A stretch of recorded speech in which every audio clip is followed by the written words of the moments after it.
Hello everyone, welcome back to my YouTube channel. दोस्तों, आप लोगों का हमारे यूट्यूब चैनल पे बहुत बहुत स्वागत है और आपके प्यार के लिए भी बहुत बहुत धन्यवाद दोस्तों। दोस्तों, ड्यू पीएचडी का एंट्रेंस होने वाला है और ड्यू पीएचडी और एमएससी बोथ का होगा। दोस्तों, ये देखिए, लीनियर अलजेब्रा का सेक्शंस मैंने कुछ लाया और मेरा मेन कंसर्न ये है कि दोस्तों कि मैं शॉर्ट रिजल्ट्स पे दोस्तों फोकस कर रहा हूँ यहाँ पे। और ये पर्टिकुलरली दोस्तों इसी के लिए बनाया है मैंने, पीएचडी एंट्रेंस के लिए रिगार्डिंग ये सीएसआई नेट गेट में भी ये काफ़ी ज़्यादा हेल्पफुल रहेगा। बट ये मैंने सोचा कि दोस्तों एक दो दिन रह रहा है तो थोड़ा सा रिजल्ट बेस करके मैं बता दूं। मेरी कोशिश रहेगी दोस्तों कि काफ़ी इंपॉर्टेंट जो रिजल्ट्स हैं उस पर डिस्कशन करें और उस पर जो भी क्वेश्चंस पॉसिबल होगा वो मैं करने की कोशिश करूंगा। पहले दोस्तों आप लोग बेसिक से समझ लें।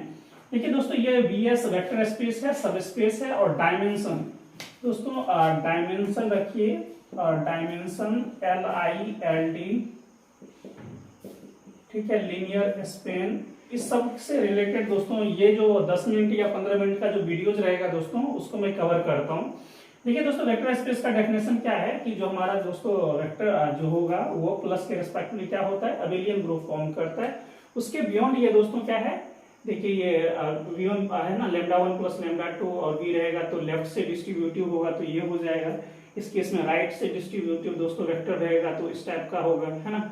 और ये दोस्तों λ1 λ2 रहेगा तो λ1 को साइड में रख लेंगे तो इस तरह से बन जाएगा 1 into v equals to v। तो ये सब चीज दोस्तों बहुत ही नॉर्मल बातें हैं, डेफिनेटली आप लोगों ने ऑलरेडी बीएससी में पढ़ रखा होगा, बीएससी एमएससी में पढ़ रखा होगा। नाउ सब स्पेस दोस्तों, कोई वेक्टर स्पेस है तो उसका एक सबसेट लेंगे तो वो कब सब स्पेस फॉर्म करेगा।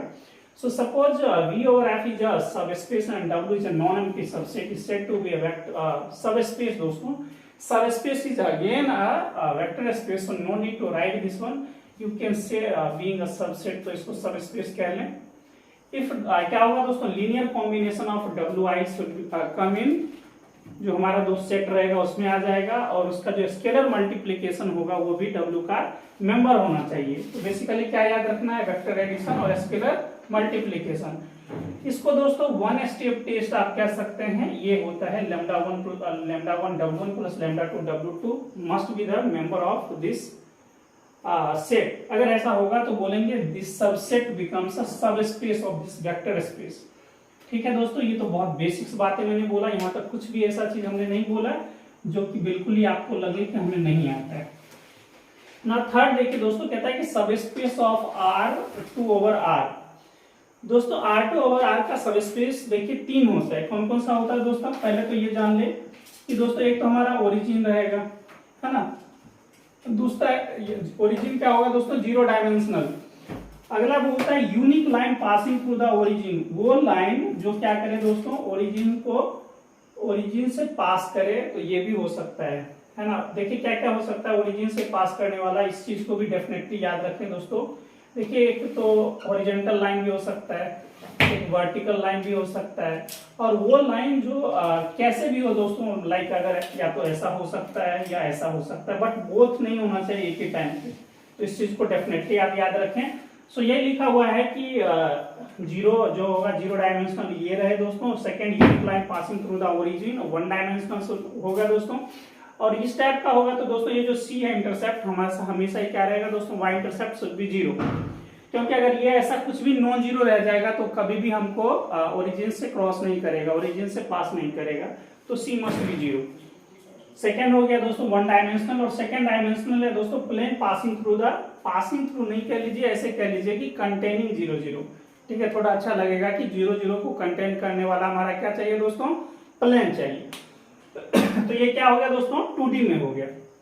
तो बेसिकली क्या हमने जाना कि R2 ओवर R जो होगा दोस्तों उसके 3 सबस्पेस फॉर्म होंगे, एक 0 डायमेंशनल, एक unique line passing through the origin 1 dimensional, and second should be plane passing through the origin 2 dimensional. तो ये जरूर याद रखें दोस्तों। बिल्कुल बवंडर मत कर लीजिएगा कि ऐसा ना हो कि कुछ इस तरह से डिफाइन कर दिया XY करके और कुछ मान लीजिए कि ऐसा बनाया और ये यहीं तक रह गया। अगर ओरिजिन को कंटेन नहीं करता है और ऐसा सबसेट दिया हुआ है दिस, तो ये कभी भी दोस्तों क्या नहीं फॉर्म करेगा, कि ये सबस्पेस फॉर्म नहीं करेगा। बहुत सारा चीज दोस्तों अभी आने वाला है कि आपको स्वयं पता लग जाएगा, लाइक ऐसा है इसके बियॉन्ड ही रह जाए, मान लीजिए y का वैल्यू दे दिया y is greater equal to 2, ठीक है। ये तो दोस्तों x के टपल में मैंने लिखा है, if x is greater equal to 2 लिख दिया दोस्तों। तो ये क्या करेगा, x की जगह पे 0 रखेंगे तो कभी भी पॉसिबल नहीं होगा, ये ओरिजिन को कंटेन ही नहीं कर पाएगा।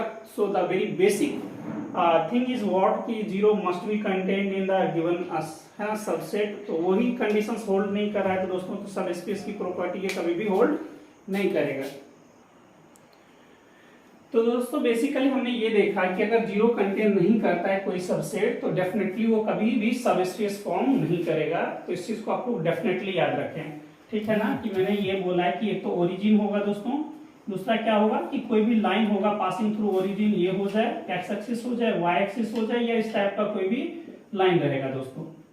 तो इस चीज को आप याद रखें, ये मैंने सब space of R3 R2 over R बताया। इसी को दोस्तों हम लोग जनरलाइज कर देंगे Rn over R। Rn over R की वजह से देखिए दोस्तों R2 ओवर R था, इससे एक ज्यादा सब स्पेस बना, है ना। काउंटिंग नंबर की बातें करें, ये origin containing unique line passing through the origin, और दूसरा क्या है दोस्तों 2D में, 2D में भी प्लेन क्या होना चाहिए, अपने ओरिजिन को कंटेन करना चाहिए। तो ये ऐसा रहेगा, ये सब क्या होगा दोस्तों, जो सबसेट रहेगा they become subspace. Now come to the fourth one, subspace of Rn over R क्या होगा और इसकी नंबरिंग कितनी होगी, नंबर ऑफ सब स्पेस भी बातें आप कर लें। तो दोस्तों नंबर ऑफ सब स्पेस होगा, एक तो 0 डायमेंशन का होगा और ओरिजिन को एग्जैक्टली ओरिजिन की बातें करेगा। 1 डायमेंशनल का मतलब क्या है, unique line passing through the origin, ठीक है ना। अगर 3D की भी बातें करेगा दोस्तों तो क्या होगा दोस्तों, unique line passing through the origin. और इसमें भी बहुत अच्छी अच्छी बातें बोलता है, बताइए कि unique line passing through the origin वो कितनी होगी, 1 डायमेंशनल कितना होता है, 0 डायमेंशनल तो एक ही होता है, 1 डायमेंशनल कितना हो सकता है, इस टाइप का भी क्वेश्चन पूछा जाता है। लेकिन हमारा जो स्टैंडर्ड है दोस्तों CSI नेट का, वहां पे इतना चीजें नहीं पूछा जाता है। एक दोस्तों 2D ऐसा प्लेन होगा जो 0 को कंटेन करेगा, उसी तरह से 3D होगा, 4D होगा, अलग अलग स्पेस की बातें करेगा और अप टू ND तक जाएगा। तो देखिए कहां से स्टार्ट हुआ, 0 से स्टार्ट हुआ और N तक गया। तो 0 एक एक्स्ट्रा था, 1 अप टू N तक, तो दोस्तों क्या आ जाएगा, तो N+1